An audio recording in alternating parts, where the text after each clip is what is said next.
This channel does not promote any violent, harmful, or illegal activities. All content provided by this channel is meant for an educational purpose only.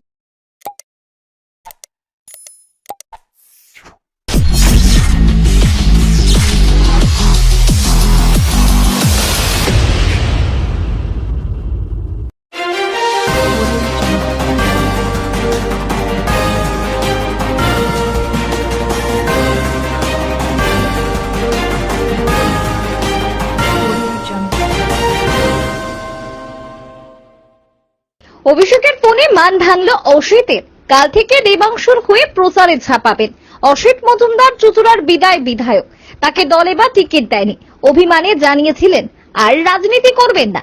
তার মান ভাঙাতে দেবাংশু ভট্টাচার্য বাড়িতে পৌঁছে গিয়েছিলেন গতকাল। আর আজ চুঁচুড়া খাদিনার মোড়ে বিধায়কের অফিসে পঞ্চায়েত পুরসভার সদস্যদের নিয়ে বৈঠক করেন অসিত ও দেবাংশু। বেরিয়ে দেখা যায় দুজনকে একান্ত কথা বলতে।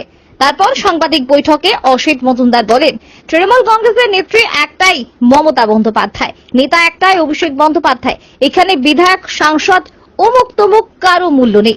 চুঁচুড়ায় গোষ্ঠীদ্বন্দ্ব প্রসঙ্গে বলেন, সব এক হয়ে কাজ করবে, প্রার্থীকে জিতিয়ে আনবে।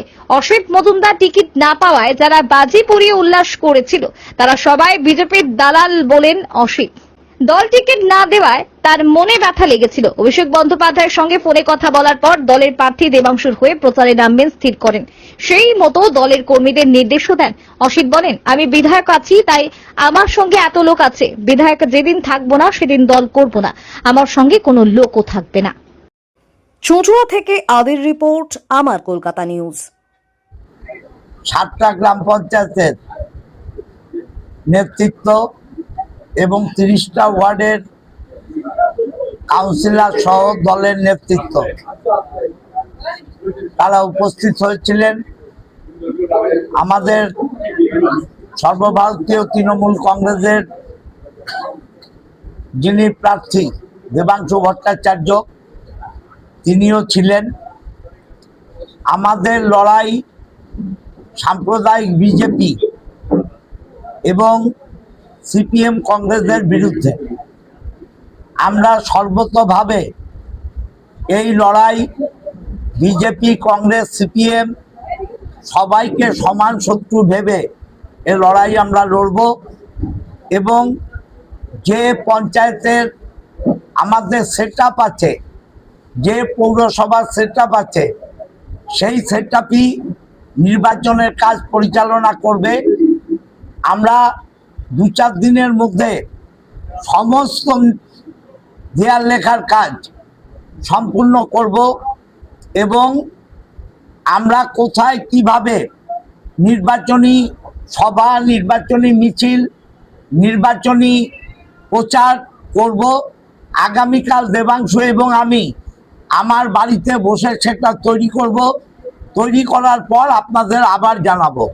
আমি আমাদের প্রার্থী দেবাংশু ভট্টাচার্য যাতে চুঁচুড়া বিধানসভায় 2011, 2016 এবং 2021-এর যে ধারা আছে সেই ধারা বজায় রেখে আমরা টিম তৃণমূল কংগ্রেস, আমরা মমতা ব্যানার্জিকে 4র্থবার মুখ্যমন্ত্রী বানাবার শপথ নিলাম আজ। এবং অভিষেক বন্দ্যোপাধ্যায়ের নেতৃত্বে যে বাংলা গড়ার কাজ চলছে সেটাতে অভিষেকের পাশে থেকে আমরা বাংলা গড়ার কাজ করব। এই পারে কাউন্সিলররা দলের সব নয়, দলের সভাপতিরাই দলের সব। প্রতিটা ওয়ার্ডে দলের সভাপতিরা ছিলেন। আর কারো কাজ থাকলে অ্যাবসেন্ট তো হতেই পারে না। আজকে সকাল 9টার পর মিটিং ডেকেছি, এটা কোনো ব্যাপার নয়। দল বানায় কাউন্সিলর, কাউন্সিলর দল বানায় না। আপনাদের মুশকিল হচ্ছে রিপোর্টারদের, এইটা দল কাউন্সিলর বানায়, ঠিক আছে? কাউন্সিলর দল বানায় না।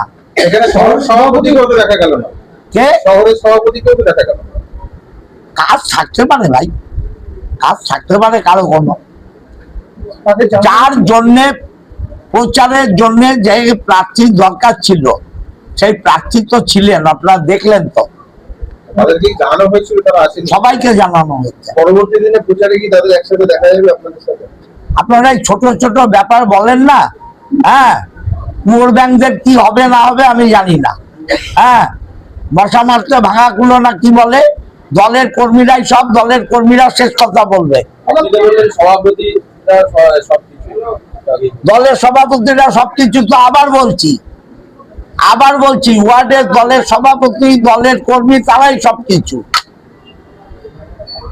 দাদা প্রথম দিন যেদিনকে প্রার্থী ঘোষণা হয় দলের একাংশের কর্মীরাই আপনাদের দেখা গেছিল সব বলবেন না, এরা বিজেপির দালাল। তাহলে কি দলের একাংশ বিজেপি দালাল? দল কেউ করে না, দল করা লোকেরা এসব করে না, যারা দল না করে তারা এসব করে। তারা বলছে যে আমরা উচ্ছ্বাস করেছিলাম, তাহলে আমরা বিজেপি কর্মী যদি হই, তাহলে যখন পৌর প্রধান চেঞ্জ হয়েছিল যারা উচ্ছ্বাস করেছিল তারাও বিজেপি কর্মী। দেখুন, এসব ঘাটবেন না, ঘাটতে গেলে অনেক গন্ধ বেরোবে।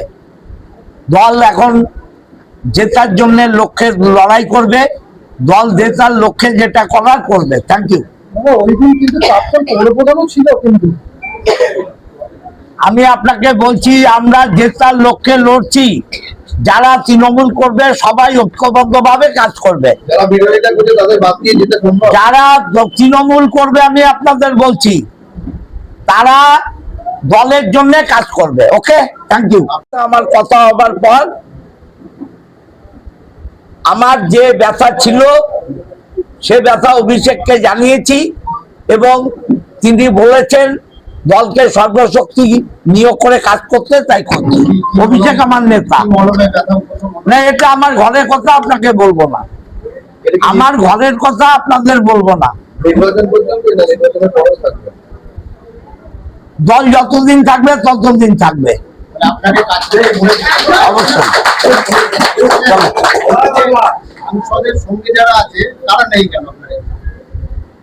দল একটাই, তার নাম তৃণমূল কংগ্রেস, নেত্রী একটাই, তার নাম মমতা ব্যানার্জি, আর নেতা একটা, তার নাম অভিষেক ব্যানার্জি। অন্য কোনো সংসদ, এমএলএ, অমুক তমুক, এদের কোনো মূল্য নেই, দলটাই সব। আবার গোষ্ঠীদ্বন্দ্ব দেখা যাচ্ছে। গোষ্ঠীদ্বন্দ্বের কোনো ব্যাপার নেই। আপনাদের রিপোর্টারদের এই হচ্ছে মুশকিল, খুঁচিয়ে ঘা করা। দল এক জায়গা আছে, একসাথে চলবে, একসাথে লড়বে, বিজেপিকে হারাবে। চলুন তো, থ্যাংক ইউ। দেবাংশ কত বলেছেন? কে? দেবাংশ 40 আমাদের টার্গেট, 40-এর আশেপাশে থাকবে। আপনার জাতীয় কেমন হয়েছে? হ্যাঁ, আমি করেছিলাম। এখন তো মমতা ব্যানার্জি সমাজের জন্য যা কাজ করেছেন, লক্ষ্মী ভান্ডার, যুবসাথী, সেগুলো অ্যাড হয়েছে।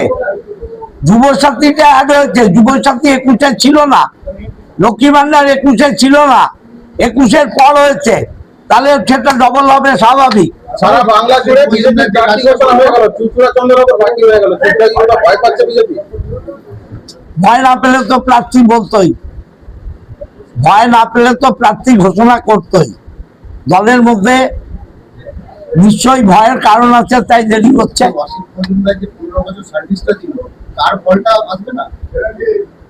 আমি সার্ভিস দিয়েছি মমতা ব্যানার্জির সাহায্য নিয়ে, আমার ব্যক্তিগত কোনো ক্যারিজমা নেই। আপনার আছে বলে যে এত লোক আছে আপনার সাথে। এত লোক আছে, আমি এখনো এমএলএ আছি বলে। যেদিন আমি এমএলএ থাকবো না, দলের কোনো সংগঠনে থাকবো না, এত লোক থাকবে না।